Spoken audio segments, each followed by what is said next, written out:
Once upon a time, a young man, Adodo, was born into a modest family in the heart of the Kingdom of Benin.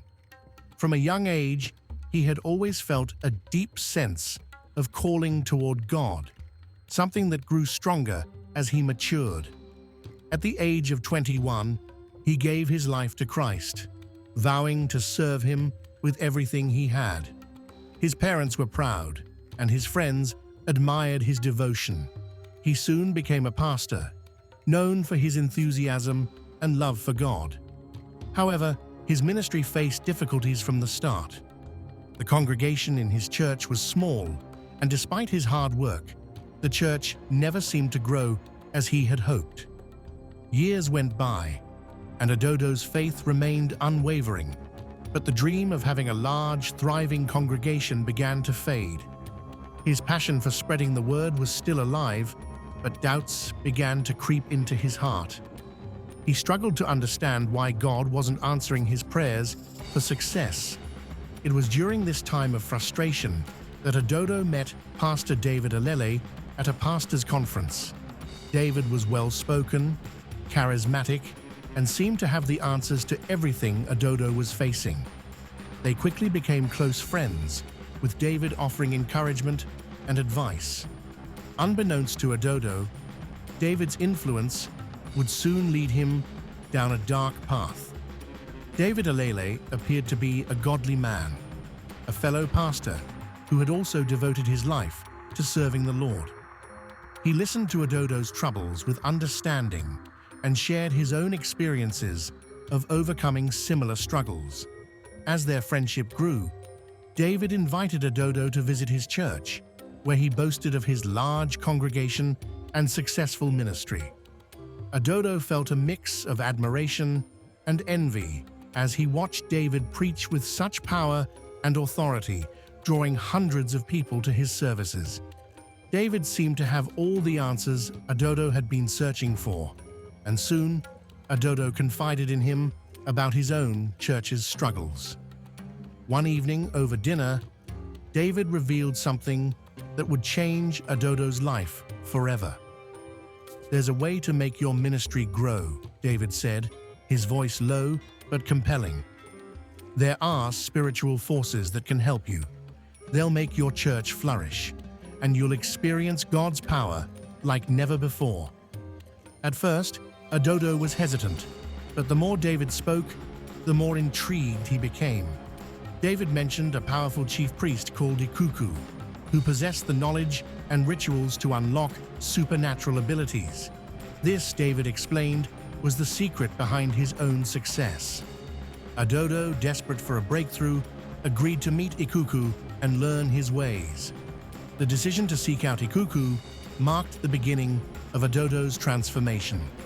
He traveled with David to a remote part of the kingdom, where the chief priest's shrine stood. The journey was long, and the air seemed thick with an unnatural energy. When they arrived, Ikuku greeted them with a cold smile. He was an imposing figure, cloaked in dark garments, with eyes that seemed to pierce through Adodo's soul. After a brief exchange, Ikuku made it clear that the power he offered was not free. There was always a cost. Ikuku outlined the terms. Adodo would gain the ability to perform miracles, heal the sick, and see visions of the future. All he needed to do was make sacrifices that would involve using his newfound influence over his congregation for darker purposes. Adodo felt a pang of guilt, but was overwhelmed by the temptation of success. He was promised wealth, power, and the ability to build the thriving church he had always dreamed of. The allure of these promises clouded his judgment, and soon Adodo agreed to Ikuku's terms, sealing his fate. The first ritual was conducted under the cover of darkness, and Adodo felt a surge of power unlike anything he had ever experienced. As weeks turned into months, Adodo's life changed drastically. His congregation grew at an exponential rate, and people from all walks of life came to hear him preach. He was able to perform miracles with ease, healing the sick, prophesying about the future and bringing people to the altar with promises of blessings. His church was filled to capacity every Sunday, and he soon bought his dream cars, a large mansion, and other luxuries he had long desired. However, this success came at a price. Adodo began to grow increasingly detached from the true calling of ministry, losing sight of his original purpose to spread the word of God. Instead, he became consumed with his own power and wealth. The rituals became more frequent, and soon Adodo found himself engaging in unspeakable acts, including sleeping with members of his congregation in exchange for more spiritual power. David, who had introduced him to Ikuku, remained a trusted partner in these illicit activities. The church was now a machine, built on manipulation, deception, and dark powers, all hidden under the guise of divine ministry. Everything seemed to be going perfectly for Adodo. His ministry was thriving, and his personal wealth was unimaginable. Yet the very powers that had granted him success began to betray him.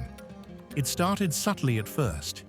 He began to experience moments where he couldn't see into the spirit world as clearly, and his prophetic abilities faltered.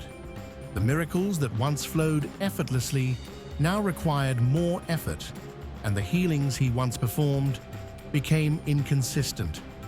During a Sunday service, his powers failed completely.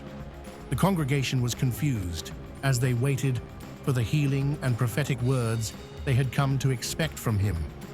Adodo, in panic, tried to force the visions, but nothing came. In the midst of his confusion and desperation, he turned to David for help. Together, they sought out Ikuku, hoping that the chief priest would have a solution. When they arrived at his shrine, Adodo was told that his power had faded because of an imbalance in the sacrifices he had made. To restore his abilities, he needed to perform a greater and more sinister ritual. Ikuku demanded 7 virgins to appease the gods, a task that seemed impossible to complete in time. Adodo, now frantic, realized that the clock was ticking, and if he didn't act fast, he would lose everything. Adodo returned to his mansion in a state of panic, his mind racing with the urgency of Ikuku's demand. He couldn't afford to lose the power he had worked so hard to obtain. He called a secret meeting with his trusted aides who had been helping him carry out his dark dealings. "We need to find 7 virgins," Adodo said urgently, "and we have until midnight to deliver them to Ikuku's shrine. We cannot fail." His aides, who had long been complicit in his crimes, nodded grimly. They understood the stakes. The search for the virgins began immediately, and Adodo's aides scoured the nearby villages and towns. They sought out young, innocent girls who had not yet experienced the world's temptations. Each girl was chosen for their purity, a vital ingredient in the ritual that Adodo and his dark partners required. As night fell, Adodo's aides returned with 6 girls, ready for the sacrifice. But there was one problem. One of the virgins, a girl named Favor, was discovered to be on her menstrual cycle. This small detail would prove to be disastrous, as Ikuku had warned that such a condition would render the girl unsuitable for the ritual. Ikuku, as expected, was enraged when Adodo and his aides presented the girls at the shrine. His face twisted in anger when he learned that one of the virgins, Favor, was menstruating. "Do you think the gods will accept this?" Ikuku roared. "You dare waste my time with such an abomination. The gods will be angered and the ritual will fail." Adodo, trembling with fear, pleaded for mercy. "Please, Ikuku," he begged, "I will bring you more virgins. Just give me a little more time." But Ikuku's rage knew no bounds. "You have 2 hours, Adodo. Bring me 5 more virgins before midnight, or the consequences will be dire. If you fail, you will lose everything you have gained, and worse, You will be driven mad." The chief priest's words sent a chill down Adodo's spine. His fate hung in the balance, and he knew that if he didn't act quickly, he would lose everything: the wealth, the power, and his ministry. Adodo's mind raced as he tried to come up with a plan. He couldn't afford to fail, but he had only 2 hours left to fulfill the impossible task. Adodo, now frantic, instructed his aides to continue searching for virgins in nearby villages. He knew time was running out. The minutes ticked by agonizingly slowly as they scoured the area, knocking on doors and making promises to desperate families in exchange for their daughter's innocence. But each effort was met with failure. The night seemed to grow darker and colder as the deadline loomed nearer. Adodo knew that the consequences of failure would be catastrophic, not just for him, but for everyone involved. As time dwindled, Adodo's desperation reached new heights. He began to resort to deceit, manipulating anyone who came his way. He promised prosperity and blessings to families who would volunteer their daughters for the ritual. But even with his persuasive charm and empty promises, the task proved impossible. The clock was ticking toward midnight, and Adodo's fear was mounting. With each passing minute, the weight of the situation pressed down harder on his shoulders. He realized that his greed and desire for power had brought him to this point, and now there was no turning back. With less than an hour left, Adodo returned to Ikuku's shrine, the weight of failure hanging heavy in the air. He was empty-handed. His aides had not returned with any new virgins. Desperation had clouded his judgment, and the reality of the situation hit him like a ton of bricks. The godlike powers he had sought so fervently were slipping away, and now he was facing the wrath of the chief priest. Ikuku stood in front of the altar, his arms crossed, watching Adodo's every move. "You have failed," Ikuku said coldly. "You were given a chance, and you could not meet the demands. Now, the gods will take what is theirs." Adodo fell to his knees, trembling, begging for mercy. But it was too late. The darkness that had consumed him for so long was now closing in on him. He realized that he had gone too far. The power he had once sought had become his downfall. At the stroke of midnight, the unthinkable happened. The ground beneath Adodo's feet seemed to tremble, and a wave of madness washed over him. His once sharp mind became clouded, and his vision blurred. The powers that had once come so easily to him were now completely gone, leaving him disoriented and terrified. He screamed in horror as the reality of his situation crashed down upon him. The dark magic he had so eagerly embraced had turned against him. Adodo's body began to tremble uncontrollably, and his mind fractured under the weight of his guilt. In a fit of madness, he bolted from the shrine, running through the village square, screaming incoherently. His cries echoed through the night, warning the villagers of the horrors he had committed in the name of power. He could no longer distinguish between the truth and the lies he had told himself for years. In his fevered state, Adodo collapsed in the center of the square, his body racked with pain and confusion. The guilt, the shame, and the terror were too much to bear. Adodo, in the grips of madness, stood in the center of the village square, his eyes wild and unseeing. The people who had once admired him as a man of God now watched in shock as he staggered around, shouting frantically. He fell to his knees, his voice breaking as he confessed his sins to the crowd. I have lied. I have used the name of God to deceive you. I have brought darkness into this place," he cried, his voice hoarse with pain. "I have betrayed you all, and now I am lost." The villagers watched in horror as Adodo, the once proud pastor, spilled his secrets. He confessed to his dealings with David Alele, the diabolical rituals, and the many atrocities he had committed in the name of power. His words were a desperate attempt to rid himself of the guilt that had consumed him. But the damage had already been done. As his confession ended, Adodo collapsed, his body going limp as he succumbed to the madness.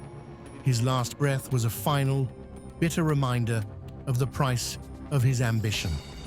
News of Adodo's confession spread quickly throughout the Kingdom of Benin, and it didn't take long for authorities to take notice. Pastor David Alele, who had been a silent accomplice in Adodo's dark deeds, was soon arrested. The evidence of his involvement in the diabolical rituals and the manipulation of innocent people was undeniable. The once respected pastor, who had seemed like a beacon of hope, was now revealed to be a charlatan and a criminal. David's arrest shocked many, but few were willing to defend him now. His true nature had been exposed, and the people who had once trusted him felt betrayed. The trial was swift, and David was sentenced to life imprisonment for his role in the dark activities that had destroyed so many lives. As he was led away in handcuffs, David's face showed no sign of remorse, only the cold, calculating look of a man who had been consumed by his own lust for power. In the cold, dimly lit prison cell, where Pastor David Alele was held, he sat alone, his mind racing. The trial had been a whirlwind, and now, as he faced life imprisonment, his only option seemed to be to save himself by revealing everything.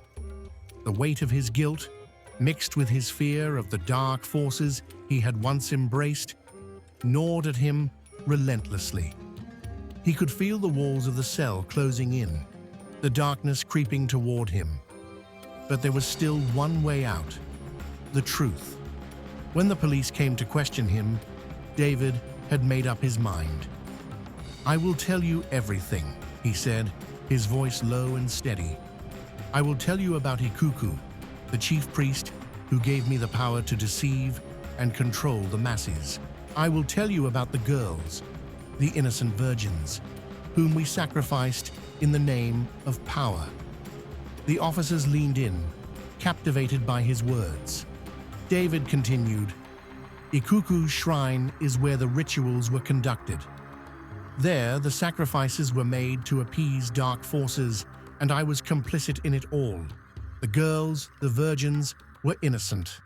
They had no idea of the horrors that awaited them." David's confession sent shockwaves through the authorities. They had not anticipated such an admission, but they knew they had to act quickly.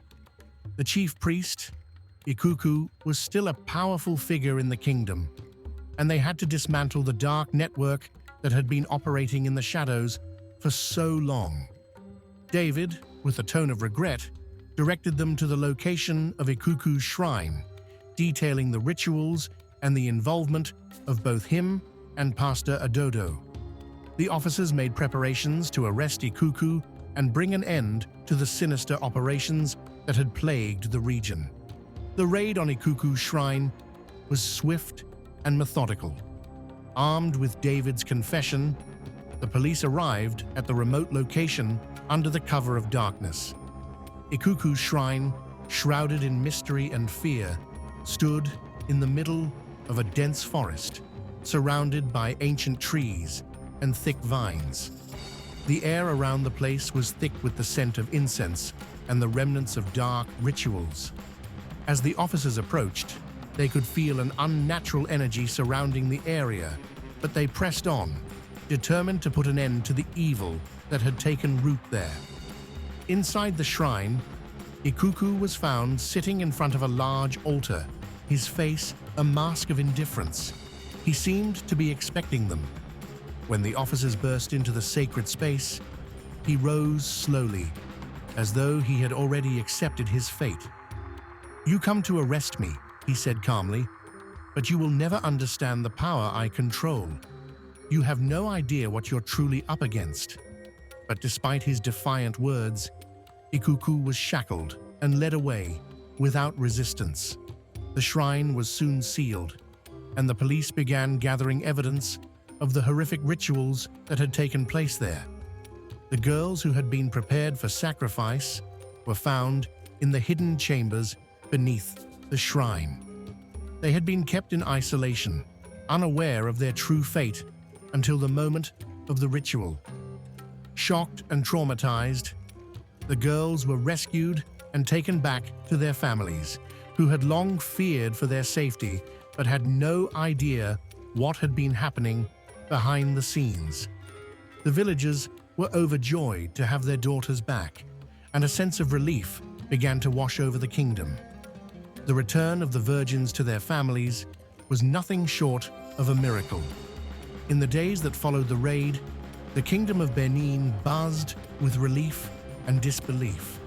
News spread quickly that the girls had been found alive and unharmed, and families rejoiced as they were reunited with their daughters. For many, it felt as though a curse had been lifted, and the weight of fear and uncertainty that had plagued them for so long began to fade. Favor, the girl whose menstrual cycle had delayed the ritual, was among those rescued. Her family, who had been anxiously searching for her, embraced her with open arms. "We prayed for you every night," her mother said through tears. "We never gave up hope." Favor, though deeply shaken by the horrors she had narrowly escaped, felt a profound sense of gratitude. She knew that something greater than her own strength had saved her from the horrors of the shrine. Though the girls were physically unharmed, the emotional and psychological scars would take time to heal. Many of them had been told lies about their purpose, their bodies used as pawns in a ritual that was never meant to be. But with the support of their families and the community, they began the long journey toward recovery. The arrest of Ikuku was just the beginning of the long road to justice. The authorities in Benin knew that they had to bring him to trial for his crimes against the girls, the community, and the kingdom as a whole. Ikuku, the chief priest, was not just a man of power. He was a symbol of the dark forces that had infiltrated the region for years. His trial was a public spectacle, drawing crowds from every corner of the kingdom, eager to see the man responsible for the horrors that had been inflicted upon their people brought to justice. Ikuku, still unrepentant, stood before the court with the same cold expression he had worn when the police first arrested him. He denied any wrongdoing, claiming that his actions were guided by the gods and that the rituals were necessary to maintain balance in the world. However, the evidence against him was overwhelming. David's testimony, combined with the testimonies of the rescued girls and their families, painted a damning picture of Ikuku's dark practices. In the end, Ikuku was found guilty of numerous charges, including human trafficking, ritual sacrifice, and abuse of power. The court sentenced him to life imprisonment, ensuring that he would never again be able to spread his influence or continue his diabolical rituals. The kingdom, though scarred by the events, began to rebuild, and the people found solace in the knowledge that justice had been served. The kingdom of Benin slowly began to heal after the events surrounding Pastor Adodo's confession.